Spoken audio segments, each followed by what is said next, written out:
Assalamualaikum warahmatullahi wabarakatuh. Hari ini 9 Agustus 2022, saya bersama Dr. Harpin Zuhdi berada di Hotel Al-Quibi Bandung. Antapani. Ini adalah hotel tempat kontingen dari UIN Mataram dalam rangka mengikuti lomba apa Pak Harpin?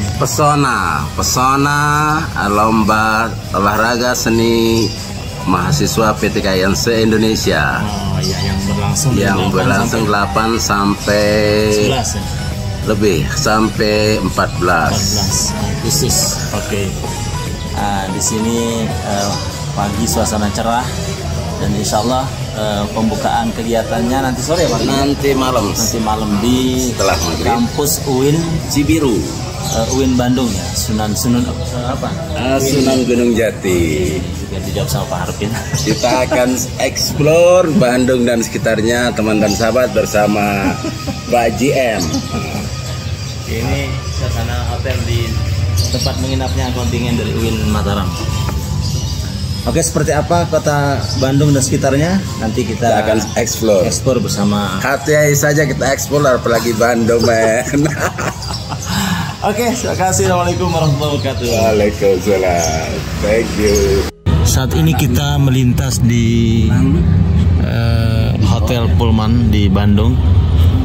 Yang tadi juga sebelumnya kita melewati gedung santai. Gedung sate. Bukan gedung santai. Gedung sate ya. Tempat makan sate, men. Ya, masih bersama Pak Direktur Elfastro, Pak Harpin di sini. Masih kita melintasi, ditemani sama Kang siapa Kang? Kang Tatang. Kang Tatang. Ya.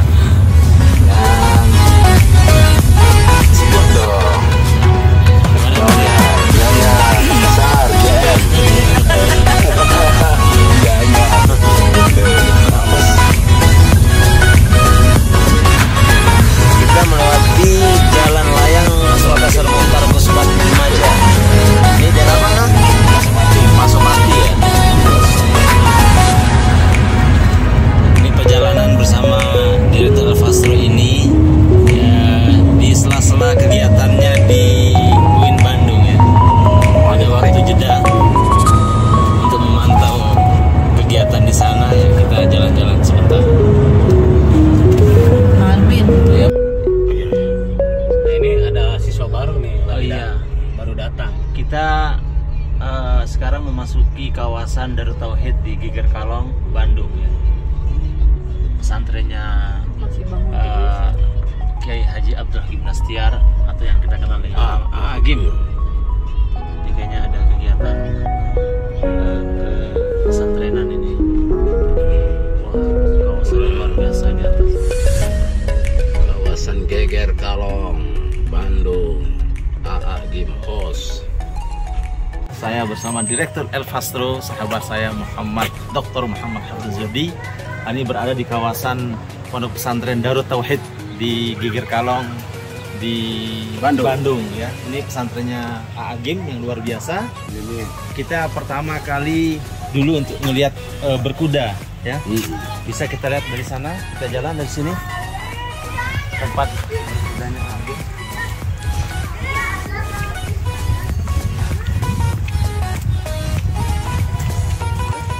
Ya, mangga.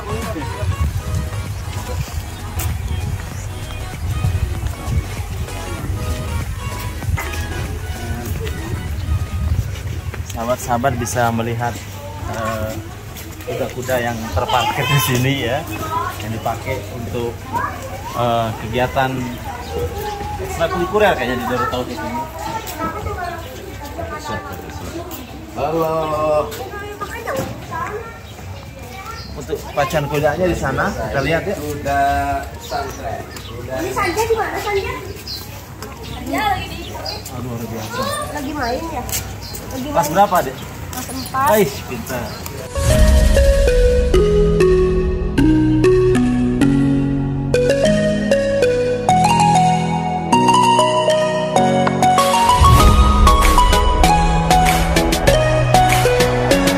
Ini tempat kuda-kuda yang terparkir di tunggang dan luar biasa.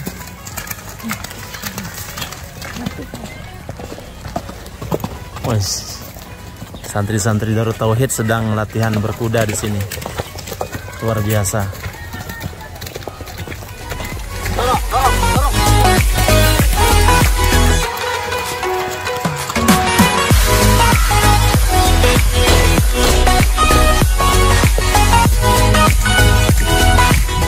Masih di Darut Tauhid. Setelah tadi kita lihat tempat orang latihan kuda, sekarang kita menuju lokasi tempat latihan memanah Darut Tauhid.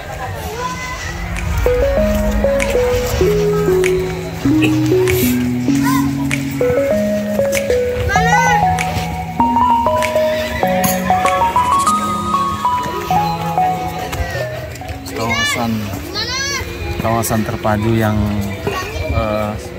fasilitasnya sangat lengkap ya, untuk menunjang pembelajaran para santri di sini.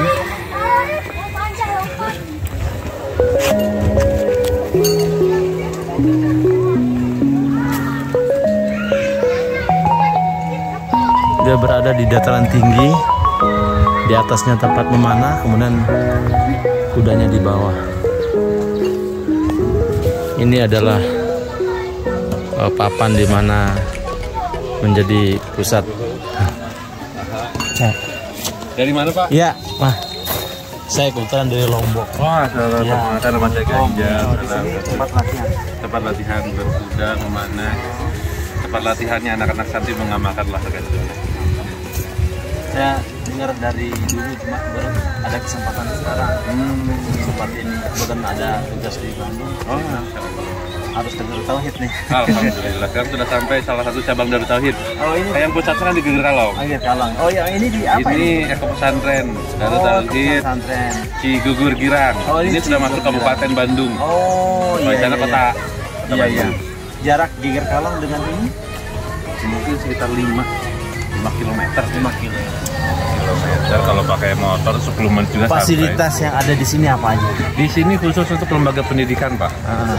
Mulai dari SD ya, dari PAUD. Oh iya PAUD. Berikutnya SD, SMA, SMK, Ikhwan tapi di sini. Iya. Boarding school. Selain memanah dan berkuda apa aja? Tadi program pendidikan, program pesantren. Berikutnya disiapkan ini namanya Darussunnah.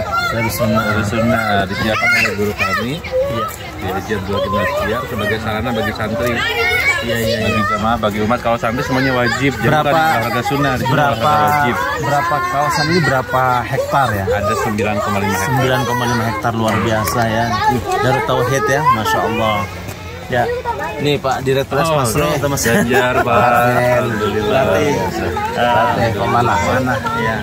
Kalau boleh kita cobain pemanahnya. Nah ini boleh? Sekarang saya sedang menunggu ada pelatihan Pak. Nanti kalau setelah pelatihan mungkin diperbolehkan untuk boleh siap. Coba. Oh memang ini akan ada latihan ya? Akan ada latihan hari ini. Ini semua persiapan untuk pelatihan. Apa fungsi yang paling besar dari olahraga memanah ini Pak? Rasulullah SAW bersabda dalam sebuah hadis, wa'idul lahum mastata'tum min quwwah ala innal quwwata ar-ramyu. Dan disampaikan 3 kali. Ala innal quwwata ar-ramyu, ala innal quwwata ar-ramyu. Dan persiapkan dengan segenap kemampuan min quwwah, dari kekuatan yang kalian miliki. Ala innal quwwata ar-ramyu, sesungguhnya kekuatan ada pada memanah. Nah, jadi kalau ingin menjadi muslim yang kuat, ya belajar memanah. Insya Allah akan mengasah kekuatan hati, kekuatan akal, dan tentunya kekuatan fisik. Itu sudah janji dan jaminan dari Allah Subhanahu Wa Taala dan Rasulullah SAW. Nah, kalau dalam konteks sekarang misalnya memanah itu kalau dikiaskan dengan pistol bagaimana? Bisa Pak. Nah, ar-ramyu itu kaidahnya luas, melempar. Tapi melempar yang paling utama adalah memanah. Karena dalam Islam kita meyakini suatu saat kita akan kembali ke zaman dahulu. Nah, di akhir zaman itu seperti itu. Oleh karena itu ada teks hadis yang menyampaikan juga, ajarilah anak-anak kalian memanah, berkuda, berenang. Nah, itu berarti kita mempunyai kewajiban untuk menyiapkan generasi-generasi selanjutnya. Kenapa? Karena suatu saat berkuda memanah ini akan kita gunakan kembali untuk kebutuhan ya tentunya, bukan hanya untuk berperang ya. Jangan pikirannya perang, tapi untuk sport, olahraga. Kalau memanah untuk berburu, mencukupi kebutuhan hidup, mencari nafkah. Nah begitu. Jadi pikirannya tidak hanya untuk berperang, untuk kebutuhan yang lain, transportasi, berkuda, sport, untuk olahraga, untuk menyehatkan tubuh. Untuk latihannya ini setiap hari. Setiap hari nanti per kelas. Jadi pemaknaan itu penting ya, karena persepsi orang di luar itu ini kok back to zaman Rasulullah. Nah, pemaknaan seperti tadi, bagaimana misalnya panah itu bisa dikonsumsi dengan pistol dan berenang dan lain sebagainya. Kuda juga itu kan bisa juga sport ya. Mobil balap, Mandalika. Menguasai kendaraan, kendaraan tempur tadi, tank dan lain sebagainya itu disyariatkan dalam agama. Ketika kita memang tidak punya kemampuan akses ke sana, ada kuda nih yang lebih mudah. Kenapa tidak? Kenapa tidak? Bahkan ini kita gali lagi lebih dalam, ada keberkahan yang tidak bisa kita dapatkan dari alat transportasi modern dibandingkan dengan kuda. Dalam sebuah hadis disampaikan al-barakatu finawasi al-khayl ila yaumil qiyamah. Keberkahan itu akan selalu terikat pada ubun-ubun kuda sampai yaumil qiyamah. Jadi kalau kita memiliki kuda, memelihara kuda, ada keberkahan tersendiri. Kalau kambing bagaimana? Kalau kambing saya belum dapat hadis. Tapi kalau kuda dapat. Dipotong itu buat korban. Bahkan digali lagi, nanti kalau kita ngasih makan satu biji itu bernilai satu kebaikan kalau ngasih makan kuda. Dia belum menemukan untuk hewan-hewan yang lain. Tapi kalau kuda satu biji itu bernilai satu kebaikan. Bisa dikiaskan. Pokoknya semua makhluk Allah dikasih makan berkah semua. Tapi spesifiknya memang kuda. Ada yang lebih spesial tingkatannya.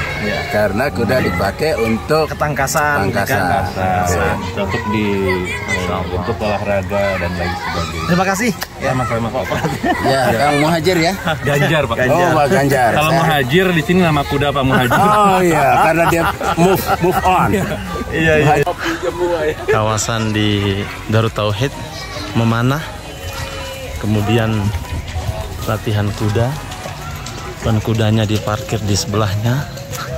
Masya Allah, kawasan yang luar biasa di perbukitan, di atas gunung, lengkap sarana prasarananya. Kalau misalkan ada di belakang kuda, dia akan nendang. Gitu. Karena dulunya kuda itu hewan apa? Hewan yang dimangsa. Jadi dia agak mempunyai sifat waspada yang tinggi. Oh gitu. Jadi untuk perkenalannya kita harus gimana? Ngasih makan kuda. Kasih makan dulu, baru bisa. Apa kuda bahasa Arabnya? Ada berapa banyak kuda di sini? Kuda di sini alhamdulillah sekarang. Apa bahasa Arab? Oh ini khusus yang jantan nih. Oh, yang betina di bawah ada yang baru lahiran. Jadi untuk yang di sini yang dipakai untuk Nunggang kuda. ngundang ya. Karena di sini tuh untuk pelatihan juga, untuk materi yang seperti lainnya gitu. Akangnya sebagai apa di sini? Saya di sini penjaganya. sebagai front office. Front office. Melatih Jayagiri. Lagu itu. Oke, gimana kesannya tentang Pondok Pesantren Darut Tauhid? Kalau melatih sendiri, alhamdulillah pada role diamanahi sebagai Tantri Karya di DT Peduli di Lajnya. Dan insya Allah kalau untuk kegiatan di DT ini sendiri sangat dari segi ruhiyahnya sangat bagus. Kemudian dari segi disiplin juga sangat kuat. Makanya kami hari ini ikut dipelajari sebagai salah satu implementasi untuk meningkatkan pengelolaan kapasitas kedisiplinan kami. Suaranya ngos-ngosan naik gunung. Iya betul, tadi kan kami long march dari Masjid DT yang Bandung ke sini pakai carrier. Ya, dan kami 7 hari insya Allah nanti. 7 hari. Setelah ini naik kuda. Allah nanti randomnya dirahasiakan oleh panitia. Tapi memanah pasti. Mudah-mudahan sih bisa. Sukses. Oke, melatih sukses jadi santri DT. Amin. Tebarkan kebaikan. Insya Allah. Rahmatan lil alamin untuk langit dan bumi. Amin. Ada motonya, membaca langit sedikit, membaca langit. Oh ya, membaca langit, dibaca bumi. dibaca bumi. Melangitkan zikir, membumikan fikir. Iya, insya Allah membumikan fikir. Ikro biharfin, ikro biharfin, karir bi alfin. Masya Allah. Karir bi alfin. Adanya Terima kasih melatih. Bapak. Dari mana Bapak? Dari Lombok. Oh Lombok, Masya Allah. Assalamualaikum Bapak. Assalamualaikum.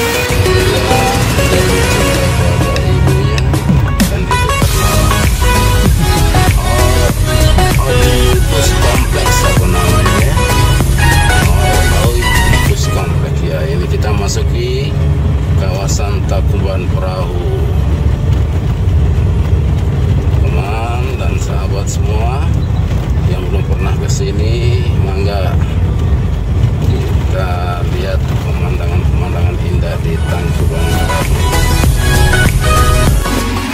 sahabat-sahabat semua, kita sekarang berada di Tangkuban Perahu.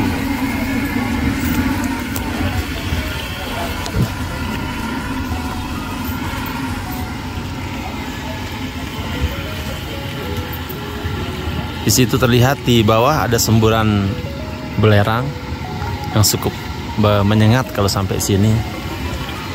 2019 kemarin sempat meletus, menyisakan itu tuh kayak ada kayak perahu, bukan, kayak danau gitu ya, tapi bukan berisi air kayaknya. Bekas meletus kemarin 2019. Untuk dekat lagi di sini kita lihat ke bawah.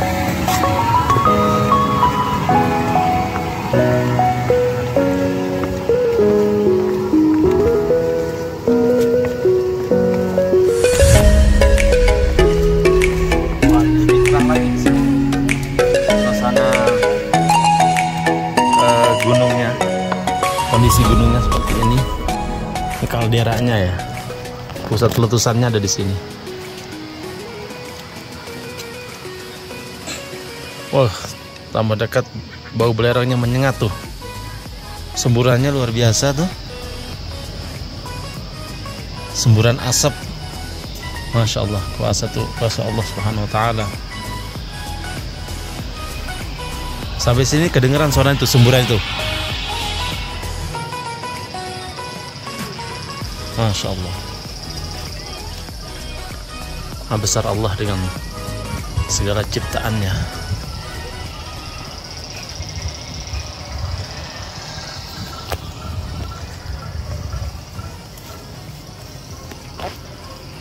Sebelum meletus tahun 2019 kemarin, orang bisa berjalan terus sampai di situ.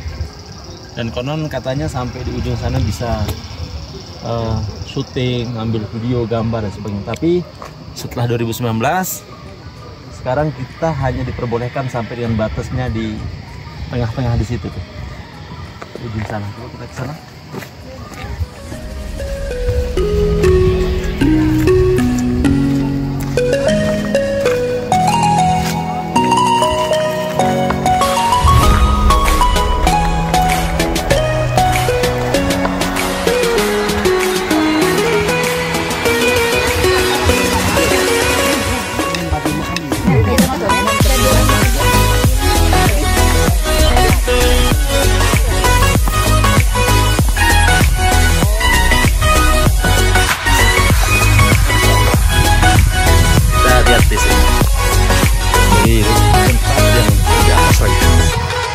Inilah situasi di Tangkuban Perahu.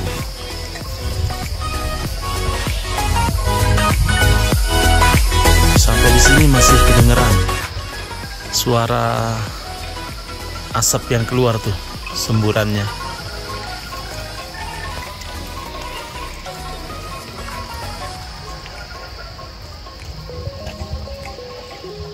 Pohon artis ya bang. Apa? Pohon artis ini. Pohon artis? Iya, identik. Kalau turis luar katanya ini pohon artis. Kenapa disebut pohon artis? Jadi dulu waktu tahun 90-an Siti Nurhaliza sama Kris Dayanti sebelum nikah sama Datuke, dia berfoto di sini. Ini masih utuh, nah pohon ini. Oh gitu. Makanya identik dibilang pohon artis itu kata turis luar sananya. Oh, gitu. Mungkin dia ngasih tahu, saya aja nggak bilang pohon artis. Oh gitu. Tiap Malaysia ke sini mana pokok artis. Oh gitu. Ini Karena ternyata gitu dia. artisnya pernah pada foto di sini ya. Betul. Luar Itu biasa. untuk artis luar negeri. Nah kalau ini kata orang Jepang kayak di Jepang. Jadi kalau kita ngambil posisi dari sini sampai sama bangunan ininya bang, itu kayak di Jepang katanya. Oh gitu. Bukan kami juga yang ngomong. Oh iya, orang Jepangnya. Orang Jepangnya kok bisa? Tapi kalau Tangkuban Perahu mah ini.